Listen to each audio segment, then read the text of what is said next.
Hello everyone and welcome back again to Breaking News Nigeria. Guys, honestly, Nnamdi Kanu's case has taken a new twist. Like, you guys listened to reports coming out from Nnamdi Kanu's case. They said Nnamdi Kanu has waived off terrorism charges against him. In fact, Nnamdi Kanu told the chief judge, he said, there's nothing to defend. Like, what do you even want to defend? He said there's nothing to defend. And he told the chief judge, there's no law in Nigeria. There is no law in Nigeria. That is what he said. Guys, a lot of people have been reacting to, Nnamdi Kanu's court case. People have been saying that, honestly, there's nothing even to defend about Nnamdi Kanu. Nnamdi Kanu was not even involved in anything called terrorism. He was not even involved in any killings, in anything going on. So what are they defending in court? I would like you guys, to take a recap of what happened in court, and I'm also going to allow you guys to listen to what Rufai Oseni have to say about the trial of Nnamdi Kanu. Guys, watch this video, and I'm going to write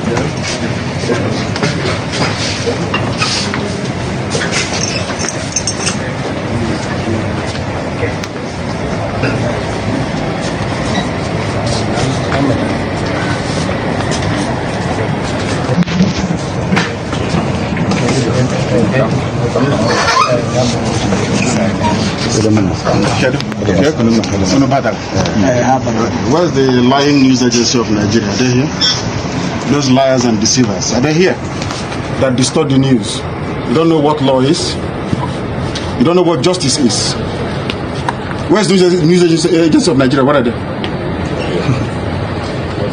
You don't know that God is a God of justice. You don't know that? That God in heaven is a God of justice. You don't know that?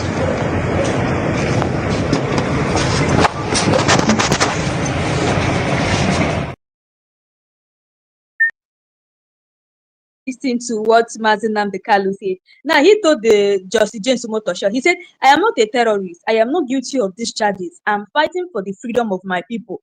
I'm not here to harm my country. All I'm doing, is to fight for the freedom of my people. So even in court, he said he's not defending that allegation. There's nothing to defend. So he waived, that terrorism charges leveled against him. He waived it off. So, many people have been reacting to this, even Rufai Oseni, they've been reacting to it. Imagine the federal government, releasing people, and they are releasing people, even having peace deal with this same bandits. These same these same bandits are people who are causing terrorism in Nigeria. But what is the government doing? The government is there releasing them, having peace deal even with themselves. And Nnamdi Kanu, who has not committed any crime, they're still keeping him in detention. If you look at this matter very well, you find out that this is now a political matter. Like, they're now using Nnamdi Kanu is now a political prisoner. That is now what they are keeping him for there.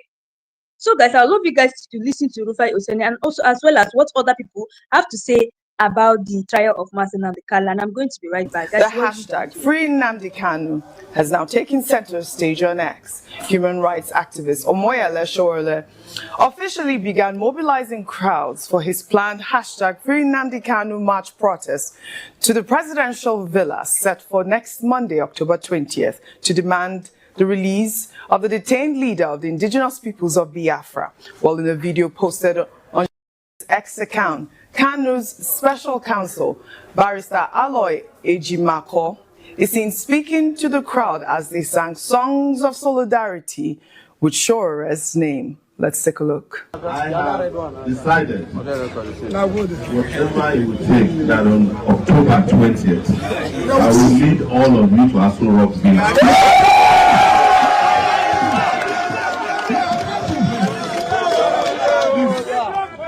We are here in this market today, but we are calling on all markets across Nigeria and the world, of people of conscience, to close down for one day. It's not too much to ask for. Whether you are in Lagos, 1 week in closer. We have been closing markets every Monday, anyway. Yes. We need one more Monday.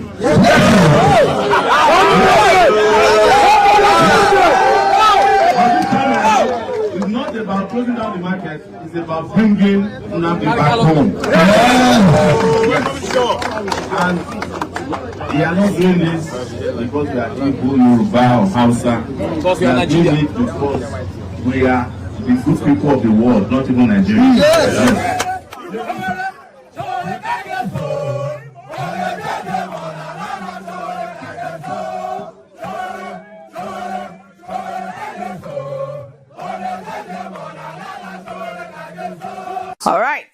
Shore has been calling on political leaders from the southeast to join him in this peaceful protest to Aso Rock to release Nnamdi Kanu, including publicly calling on Anambra State Governor Chukwuma Soludo, Abia State Governor Alex Oti, and former Labour Party presidential candidate Peter Obi to join him. And I'll take some response on his protest on X. And this person wrote, so this so-called hashtag Free Nnamdi Kanu march is another misplaced initiative that only endangers innocent citizens in Abuja.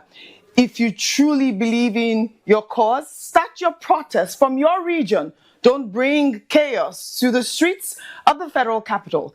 It's pure hypocrisy when people like Shore, who call themselves activists, selectively choose which injustice to shout about while promoting actions that disrupt peace and threatens national unity. True activism is about justice, not noise. It's about building, not burning. Nigeria deserves reasoned dialogue, not reckless mobilization. Another ex-user wrote, the big elephant in the room. We support you, Shore. Keep speaking out for the well-being of all Nigerians. We need more Shores, more VDMs, more Harrison, Wanishu, etc. This country does not belong to politicians. It's time to say enough is enough. We've taken this story, Rufai, and we've seen that Shore is really moving on with this protest. I believe, okay, it's, part of this NSAS protest as well that would come October 20th. Benga, I'm sure you're still with me before I come to you both. Meanwhile, a group of terrorists... Absolutely. Perfect. Meanwhile, a group of terrorists has reportedly reached a peace agreement with representatives of several communities in Katsina State following a meeting held under the Operation Safe Corridor Initiative. Counterinsurgency expert Zagazola Makama said the dialogue took place on October 12th. The meeting, according to the report, is aimed at restoring sustainable peace and security across communities affected by years of violence and bandit attack. I mean, this is not the first of such meeting in the state, as similar dialogues were held in June and September when stakeholders reached truces with armed group leaders under the same federal government's Operation Safe Corridor initiative. Also, we saw Islamic cleric Sheikh Ahmad Gumi, who has now renewed his call for the federal government to initiate peace talks with bandits, insisting that dialogue remains the most effective route to achieving lasting security in Nigeria. Well, in a Facebook post on Monday, Gumi referenced the recent peace deal between Israel and Hamas as proof that even long-standing conflicts can be resolved through negotiation. The Kaduna-based cleric argued that if the United States could broker peace between Israel and Hamas, two groups once at bitter odds, then Nigeria should be able to engage its own armed groups in dialogue. And Rufai, I'll come to you first. I'd like for you to, juxtapose these two stories. In one hand, we are seeing Shore trying to protest and, for the release of the detained IPOB leader. On the other hand, we see Sheikh Ahmad Gumi talking about renegotiating with bandits. We have even seen peace deals in Katsina State. Your thoughts? Real quickly, Oji, it just shows you what Nigeria is all about. In a part of the country, bandits are being fed, they are being given a show a B, they are holding peace meetings. They are holding peace meetings with their weapons. Weapons that are supposed to be illegal. Oji, you and I cannot take weapons like that and show them in public. Impossible. The security agents will come against us. But they can do all of that and show rocket launchers in public. The federal government will turn an eye to them. But Nnamdi Kanu that protests about a matter or that did some things that agitated for the marginalization of people, yes, some of the methods I don't support of what Nnamdi Kanu had done. And I condemn and criticize him on it. But there have also been calls for peace There have also been calls for a political settlement. Courts in this country, and kudos to women in the judiciary, women judges, justices. Justice Adefokwe had first ruled in 2022 that he should be discharged. The federal government went on appeal, 4-1, Justice Garba. But a dissenting judge, Justice Ogunwumiju, also ruled that the appeal court judgment should stay as regards to Nnamdi Kanu. But guess what? We have continued to put him in incarceration. Now his health is failing. They are still dilly-dallying about how to treat him. Yeah. But in the same country, bandits are holding meetings with governors, doing photo ops and the likes. So when people now talk about unfairness in the same country, people will say they don't have a right. You see bandits doing press conference with guns and bullets and everything. There's no security agent in the world that will come and arrest them.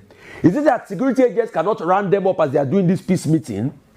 All right. Sheikh Gumi will now go ahead and be urging dialogue with bandits. The same Sheikh Gumi that was a captain in the Nigerian army, that I think his offspring serves in the army today. They will say, oh, bandits are also protesting because, or they are killing people because Nigeria is bad to all of them. But you have a certain standard for some people, you have a certain standard for other people. Right. I have never said here that I supported entirely the way Nnamdi Kanu went about it. But what we are saying is, why do you have standards for some over the others in this country? Saturday, 25th day of October. Saturday, 25th day of October, 2025. I just came out from DSSS now with some of my colleagues. Here we need to see Nnamdi Kanu.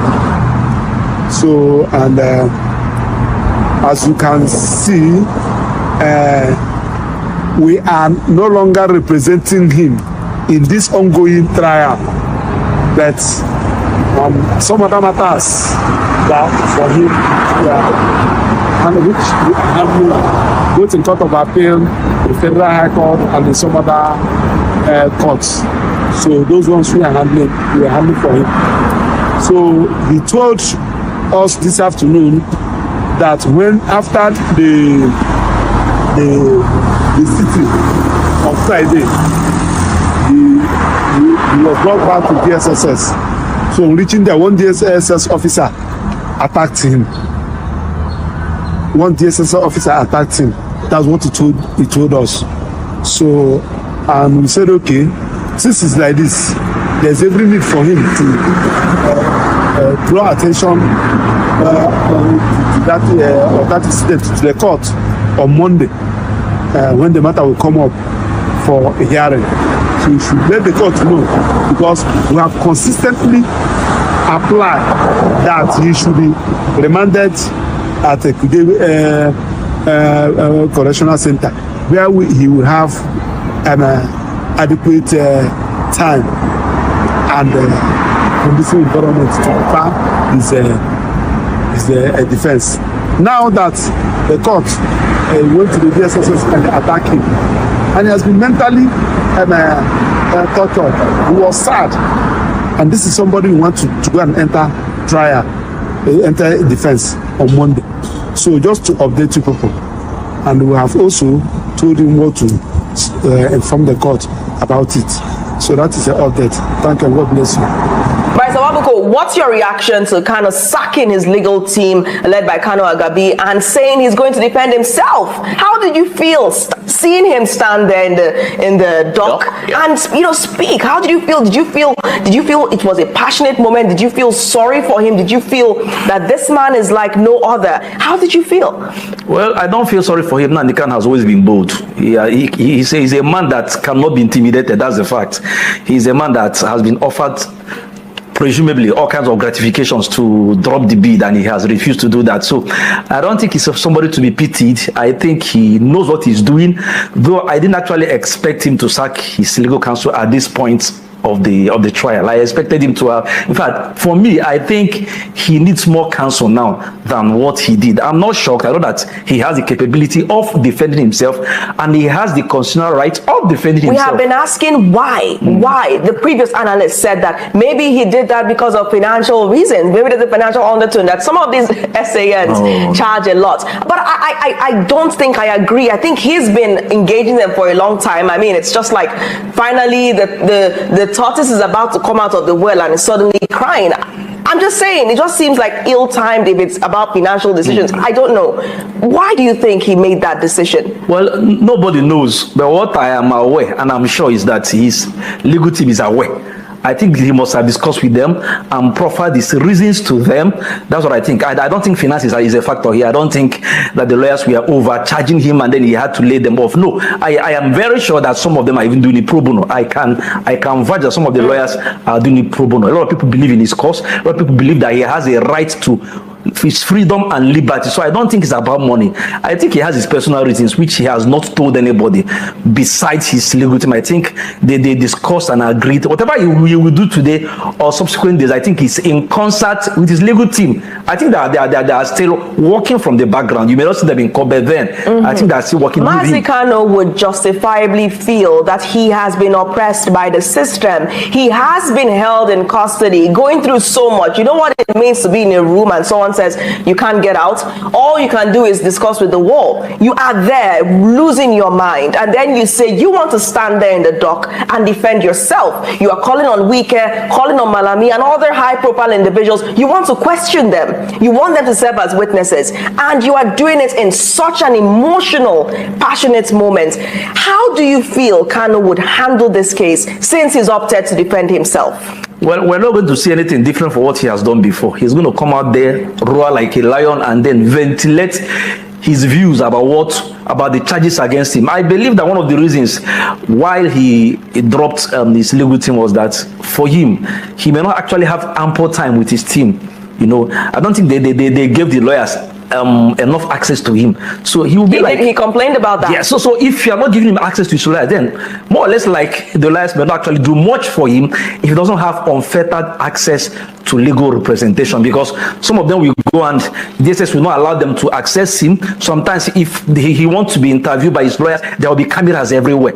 So how would they prepare him for the case? So I think he believes that if you can't allow me to access my lawyers, then I wouldn't need them. So let the bullets come, I will take them myself. I think that might be the reason why he's doing what he's doing. How strategic is this new norm, for him, by the way? How strategic is it? And the merits of self-representation in a high-profile criminal case such as his?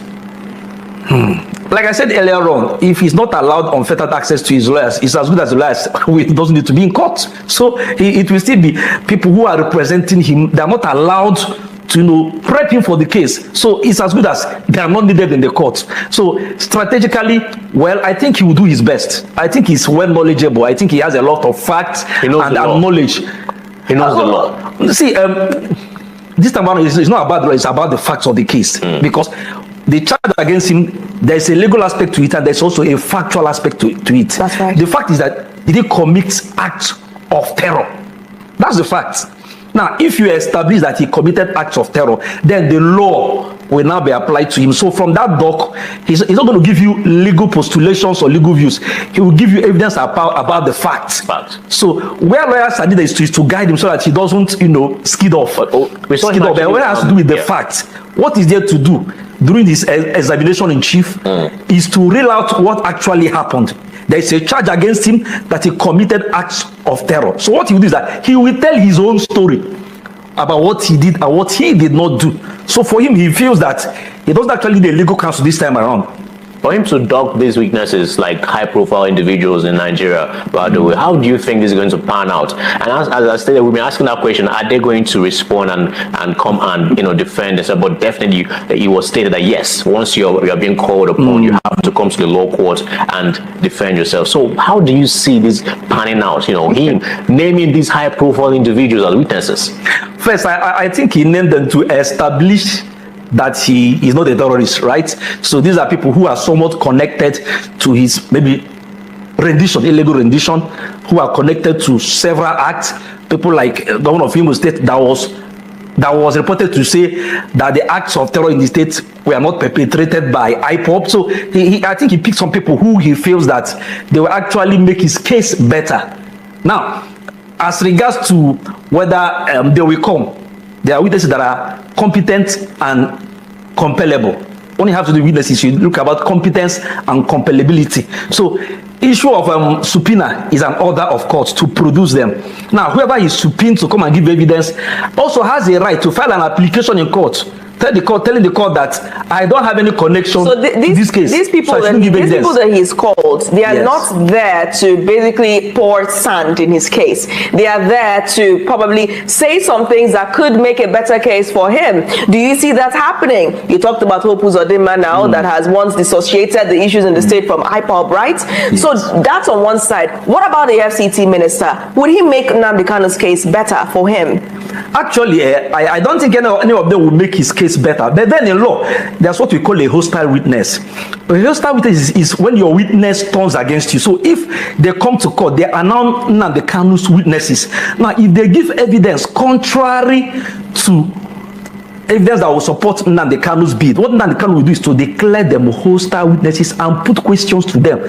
He will not have a right of cross-examining his own witnesses. So what he's trying to do, he's trying to play a strategic, a master stroke by getting them to come to court. Definitely they will not give evidence in his favor. He will not declare them as hostile witnesses to be able to ask them some questions, which will make them to give some things that will extricate him. Barrister Wabuko, I have to say this on live TV. You are too wise.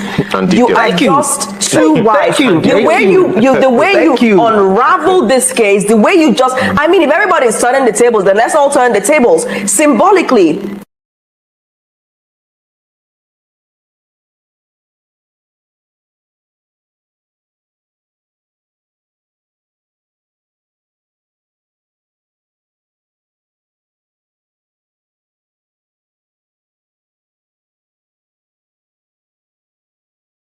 What did it mean for Mazi Nnamdi Kanu, after so many years in custody, for Mazi Kanu to stand there in the dock on his own? If he wins or loses this case, what would it go down in history as? What would be the story of Mazi Nnamdi Kanu in that moment, standing there, the Constitution in one hand, his case in the other, and all the other documents that he had, he recited, he challenged the court?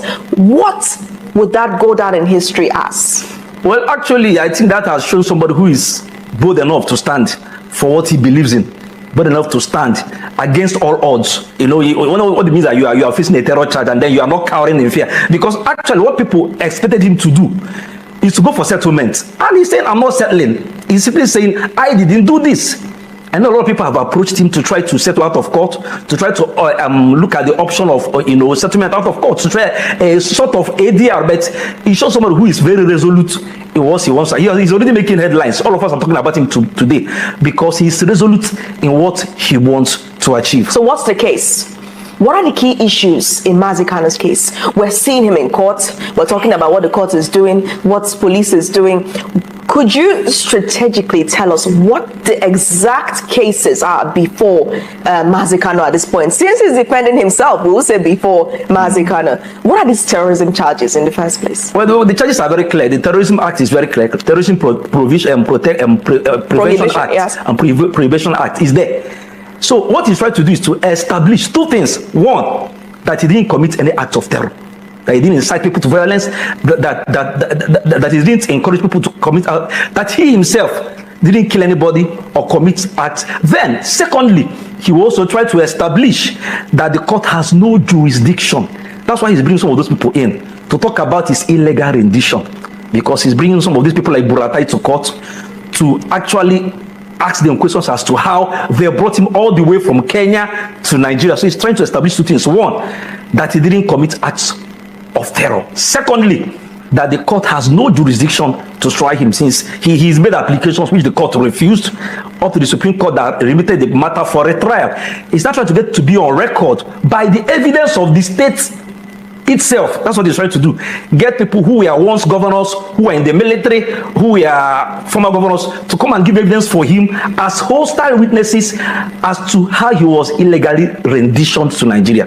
And if he achieves that, then there will be no basis for the trial in the first instance. As you calling out, some of the high-profile individuals are governors. There are 7 governors. Sanwo-Olu is there, and Hope Uzodinma. Now, some of these individuals who have immunity, are they going to, respond and make themselves applicable in the law court to come and defend and be witness, as Nnamdi Kanu has, named them as part of his witnesses? Are they going to, by the way, with them, having that immunity backing them as governors?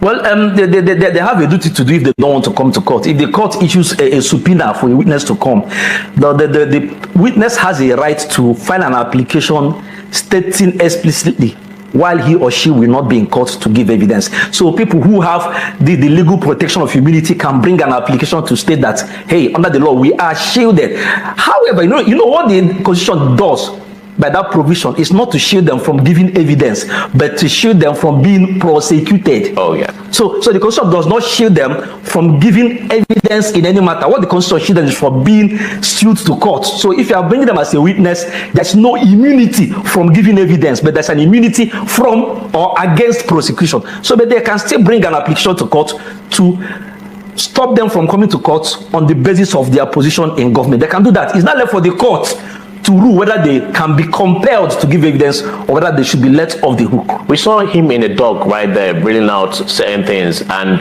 let's track back to when he invaded his house in Abia State, by the way, and that's when this whole thing started. Self-preservation is the number one rule to life, right? And he needed to self-preserve himself. So a jumping bail and whatnot is part of the reasons given, So now, stating these things, these facts, tying these things, and him, being arrested or kidnapped in Kenya, what are we actually reeling out and judging, since the place the law is meant to start is not fertile?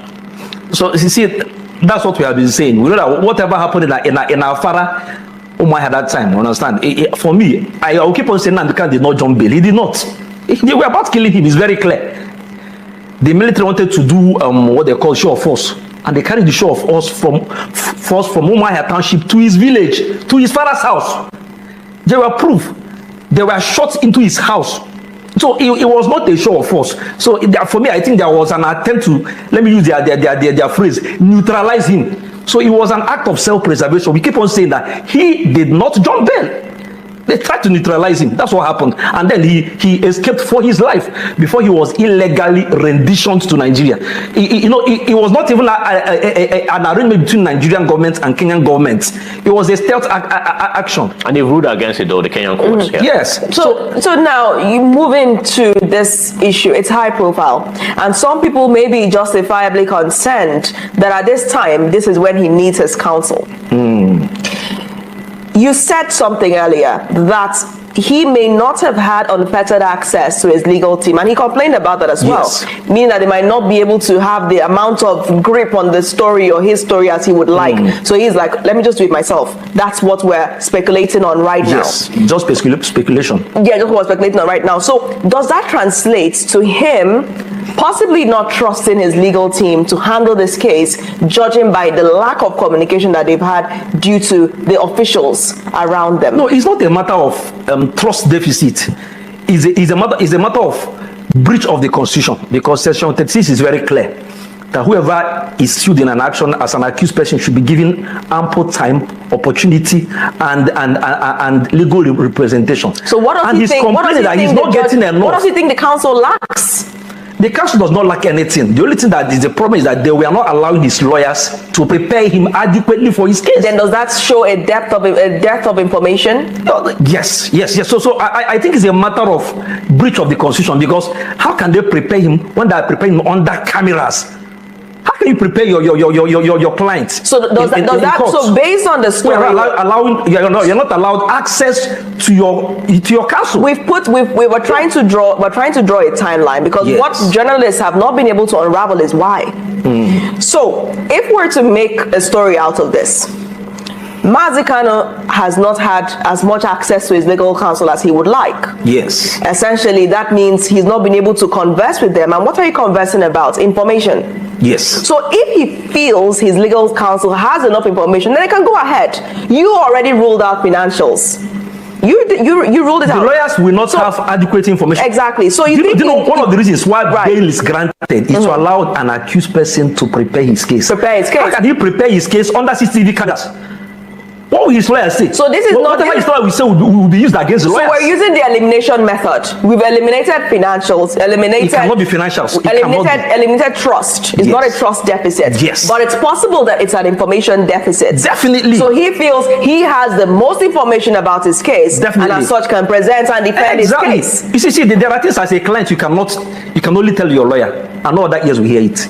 Because when you tell your lawyers things, you divulge some information that is not meant for the other ear. Your lawyer will now help you to prepare your case better. Imagine where the prosecution is also listening to your conversation. How will that case be conducted? The state is prosecuting. The state is monitoring the preparation of an accused person. So he doesn't have unfettered access to his lawyer. That's why one of the reasons for bail application is allowing the accused person to go home, sit down with his lawyers under confidentiality to prepare his case, so that he comes to court, the state does their case, the defense does the defense. But this time around, the state who is prosecuting is also part of the legal team, because they are listening to every conversation. So let me jump in now. Every question that whatever Nnamdi Kanu will tell them, the state will already know. So what will he say again? Let me throw in a spanner. You've established that, okay? Based on what happened with the NMA coming in and debunking the initial report that his own medical team gave, do you think that somewhere in Nnamdi Kanu's mind, he is feeling like he doesn't know who could be complicit? Do you think he's envisioning a case where it's impossible to trust anybody? Like any politician, politicians can hardly trust anybody, right? You don't know who wants what. Do you think that he's wondering if every other person has been influenced? Now we've already heard, Kanu Agabi is a strong lawyer, powerful and the rest. But from what he experienced at NMA, saying that his condition is not life-threatening.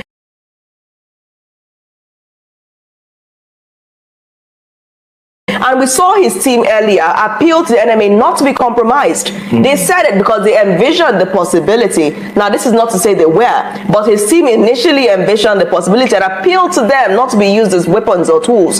Do you think that beyond the issue of information, death of information possibly, that he could also have been thinking of the issue of if anybody could be complicit, if anybody could be acting against him? Because sometimes the enemy lies within.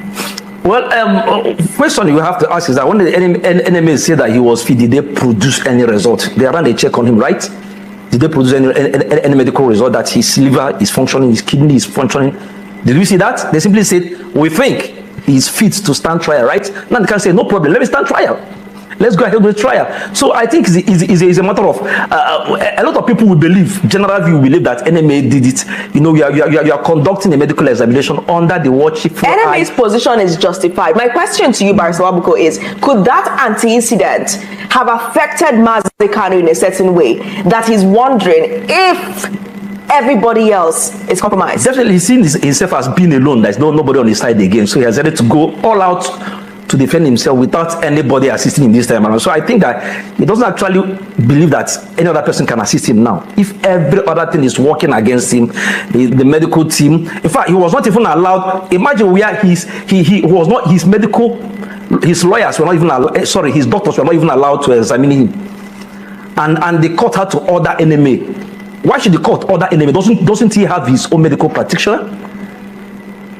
Must he be the enemy? So what are we saying? So if you are sick, the court will order an association to come and examine. What do you want the association to do when the government is involved? What are we saying? What are we saying? We've talked about information. Yes. Now we're bringing in the issue of suspected anxiety over who can trust, who can I trust? Yes. Is that a valid point? Very, very valid. Did you expect the enemy to do the opposite of what they did? Would you expect the enemy to say that he's not fit to stand trial? We're talking about his counsel now. We're talking about his counsel.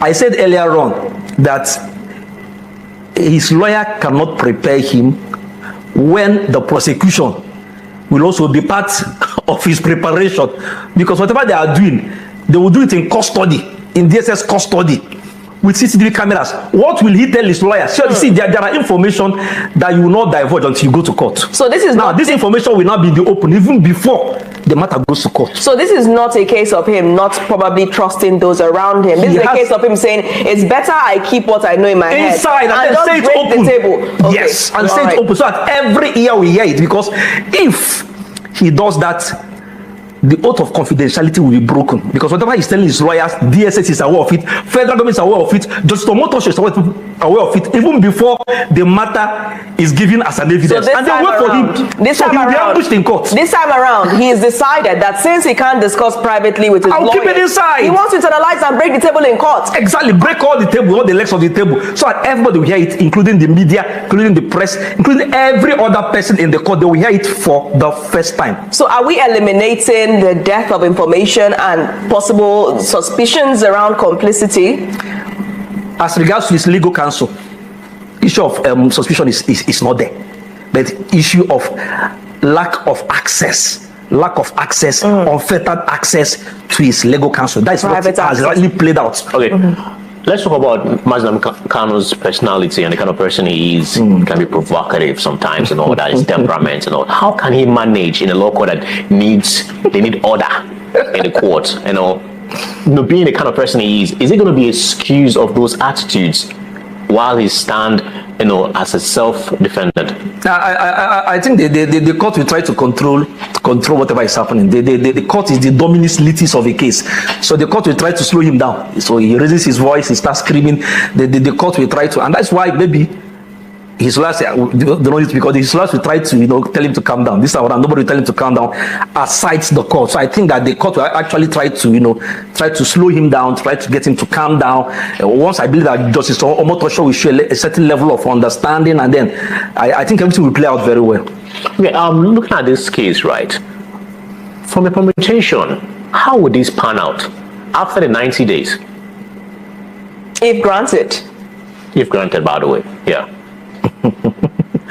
Well, nobody can say. Nobody can know. Nobody can say what is going to happen, because I think that until he gives his evidence in court, there are some evidence he might give. The court might decide some of those information is not right for the public to hear. So, but then when he goes into the dock to give evidence, we're going to see what's going to happen.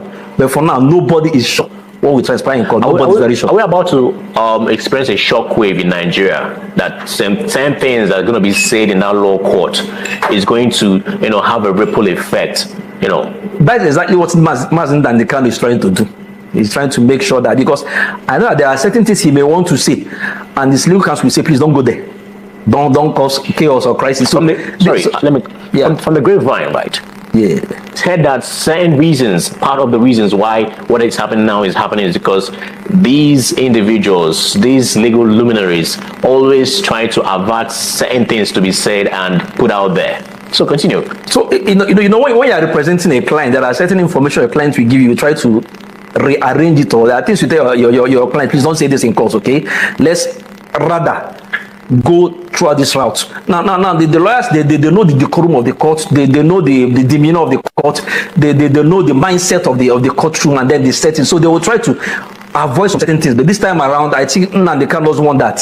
He wants to roar. He doesn't want to follow the normal courtroom decorum and etiquette. He just wants to speak his mind. So I think he's telling his lawyer, stay off. Let me see what is on my mind. But then I think that the court will want to try to slow him down to get him to maintain a certain level of courtroom decorum and etiquette, because if that is not done, I don't think the matter will go on successfully. Knowing fully what the kind of person Nnamdi Kanu is, right? And right about now is him trying to say the raw truth. Do you think this truth, that the truth is going to come out from this litigation that's going to happen, is going to somehow destabilize the state? I don't know what he wants to say, but I suspect that whatever he wants to say will be earth-shaking. And then maybe in the course of the trial, the judge might want to make sure that nobody, of course, has access to the courtroom. The court may decide to congest the courtroom, so it will just between him. Yeah. But when the clips do leak, Clips do leak from the courtroom. Okay, so now speaking of clips leaking, right? Now we're seeing a VDM, who of course you know is a social media personality, also an activist, and he's been very vocal. And lots of Nigerians are happy that he has finally commented on the Nnamdi Kanu case. So he is saying that all of this is just for public sake.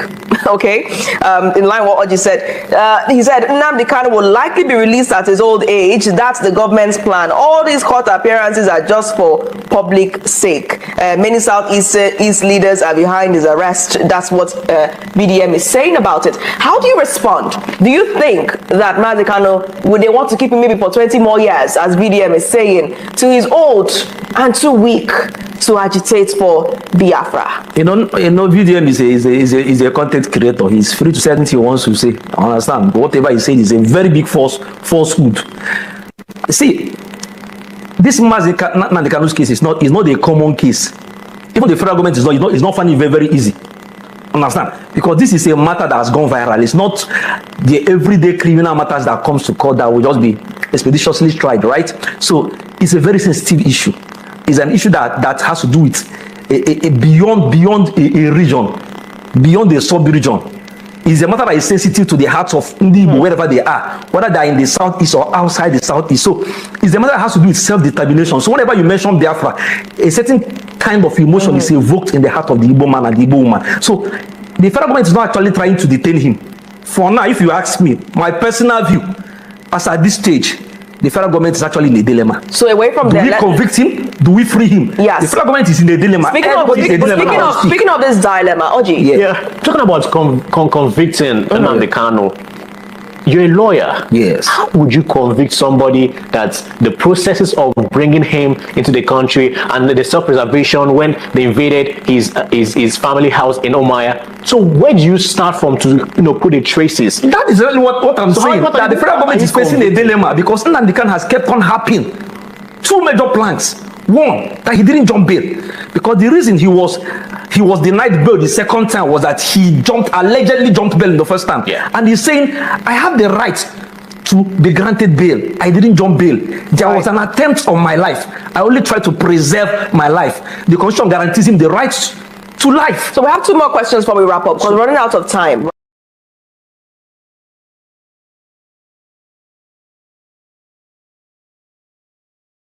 So guys, I'm sure you guys have listened to this wonderful interview from you guys. Listen to what they said about Nnamdi Kanu. Honestly, I've seen a lot of people coming out to say that why did Nnamdi Kanu take this decision? But he knows what he's doing. For him to come to court and tell the Justice James Omotosho that there's nothing to defend. I don't want to defend because they told him to defend himself. He said that there's nothing to defend here. This man is not involved in anything illegal. He's not even involved in terrorism. If they should look for people who are causing terrorism in this country, what happened to all these bandits? What happened to all these people the government are having peace deal with? Like all the whole things that's been going on in this country ever since Nnamdi Kanu was the team. Is it that the government are not saying the people who are causing crisis in Nigeria? Just recently, we are hearing of kidnapping. Recently, we are hearing of illegal things going on. Recently, we are hearing that, they have attacked this particular local government. Since Nnamdi Kanu is detained, so who are the people now causing all these things? But the government is not interested in it. All is interested in is Nnamdi Kanu. They have turned this man into a political prisoner. That's why Nnamdi Kanu is always telling them because that God is alive, God is in heaven, and He knows everything that is happening. Anyway, guys, that's what we have for today. Let me know your thought below. And also, if you're coming across my channel for the first time, do hit the subscribe button, like and share this video. So, guys, thanks for watching. See you guys again in my next live section.